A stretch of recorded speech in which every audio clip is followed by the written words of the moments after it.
Rambutan, naglalaman ng iba pang mga mineral. Bukod sa copper, ang rambutan ay naglalaman din ng iba pang mga mineral na mahalaga para sa kalusugan. Ito ay mayroon ding manganese, phosphorus, potassium, magnesium, iron at zinc.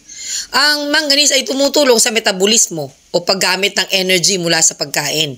Ang phosphorus naman ay tumutulong sa pagbuo at pagpapanatili ng matibay na buto at ngipin. Ang potassium ay tumutulong sa pagbalanse ng tubig at electrolytes sa katawan, pati na rin ang pagkontrol ng presyon ng dugo at ritmo ng puso. Ang magnesium ay tumutulong sa pag-relax at pagpapaluwag ng mga kalamnan at nerves.